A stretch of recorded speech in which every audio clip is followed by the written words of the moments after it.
What happens when a 7-time world champion faces a car that simply does not respond as expected?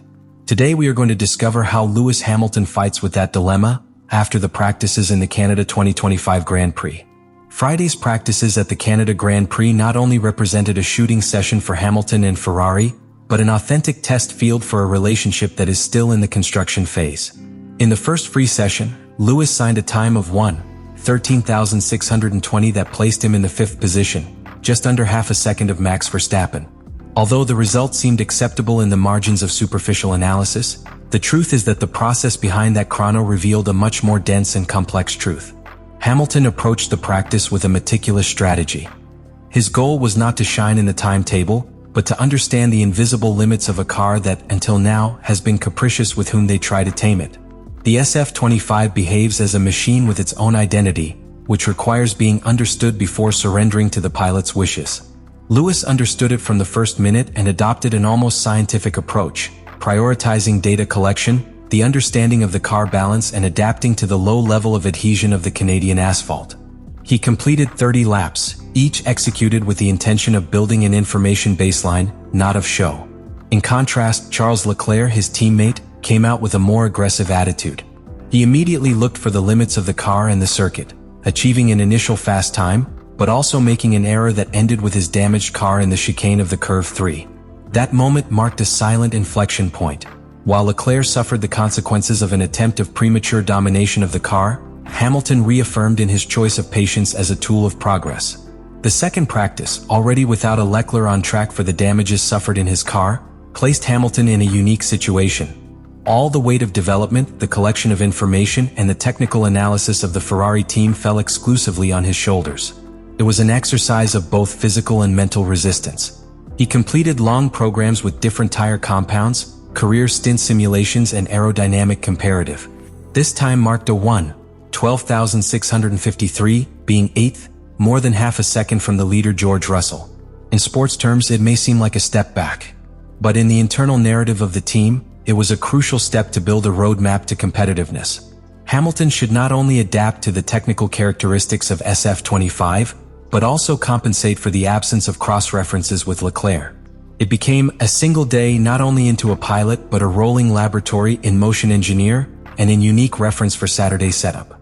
It is in this phase where the champion's temper is really tested, because it is not easy for a pilot of his caliber, accustomed to dominate from the beginning of the weekend, assume a role of methodical observer, data collection, knowing that the immediate brightness will be less.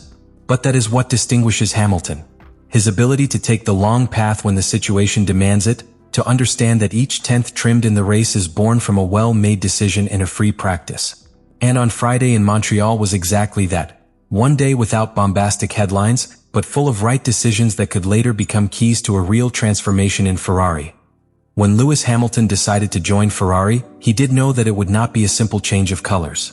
It was not just a new uniform or a new garage, it was a new technical philosophy, a new way of feeling the car.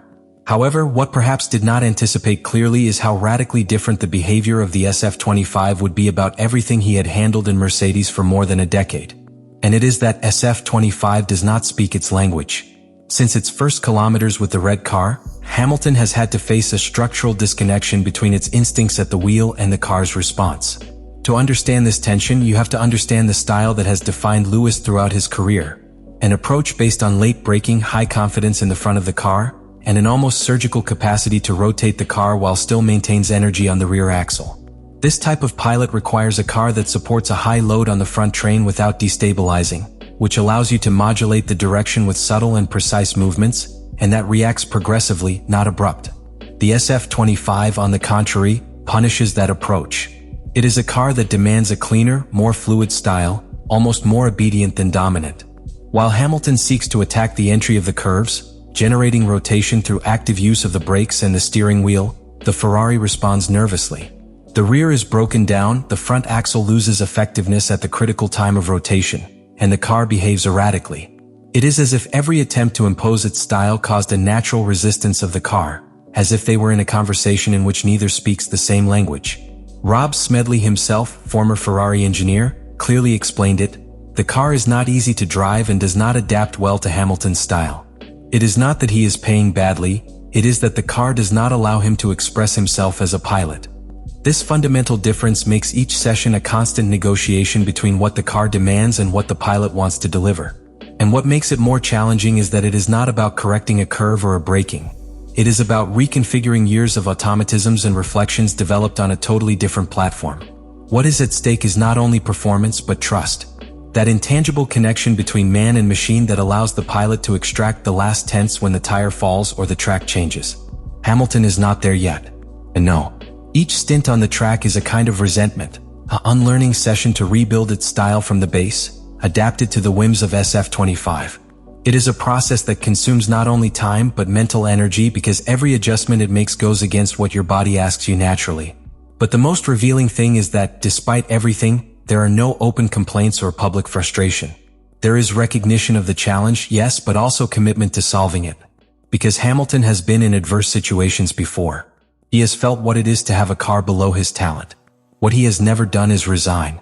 And that is the most valuable element for Ferrari at this time. Having a pilot who does not seek excuses, but solutions. Although the car, for now, does not speak its language. In Maranello they knew that incorporating Lewis Hamilton was not a simple market operation. They were not signing only a first-level pilot, but a figure that symbolizes demand, experience, winning mentality and constant media pressure. And within Ferrari, the balance between these variables is being managed with extreme caution. Fred Vasseur, the team director, has adopted a publicly optimistic tone, highlighting Hamilton's technical quality and its value as a change catalyst within the structure. But after Bambolin's, reality is much more nuanced. Ferrari's address understands that Lewis's adaptation process will not be immediate. What is happening at this beginning of the season is not a symptom of weakness, but a logical consequence of the transition between two radically different engineering philosophies. It is not just about adapting the car to the pilot or the pilot to the car, but to converge towards a common understanding area, and that requires time, tests and especially emotional stability within the team. Vasseur and his technical core have been explicit in protecting Hamilton from any premature trial.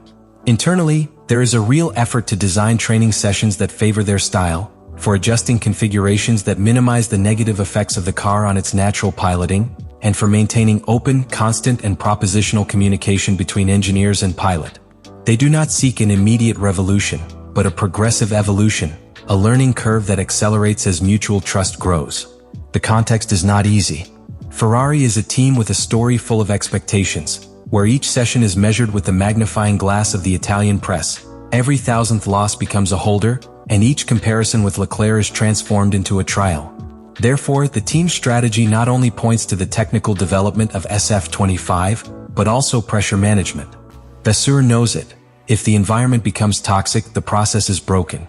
That is why his speech aims to distort the immediate results and focus the focus on construction in the medium term. In addition, the equipment is using this stage to review its own methods. The arrival of Hamilton has brought with it a new demand standard. Questions that were not asked before, now they are raised regularly. Why does the car respond so irregularly to the late brake? What commitments are being made between aerodynamics and manageability? Is there space to integrate solutions more adapted to the style of an aggressive pilot without compromising the philosophy of the car? These questions are transforming the DNA of car development, not only by 2025, but for the 2026 project. What is coming will not be simple. They will come even more demanding weekends, clues that will put the relationship between Hamilton and SF25 to the limit.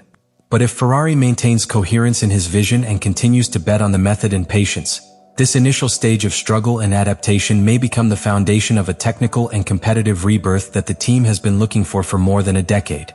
Because beyond the immediate results, what is at stake is the real possibility of transforming a difficult union into a winning alliance. Montreal practices have left more questions than answers, but one thing is clear: Hamilton's story with Ferrari has not really begun. What we are witnessing is just the prologue of a long, complex novel and with immense dramatic potential.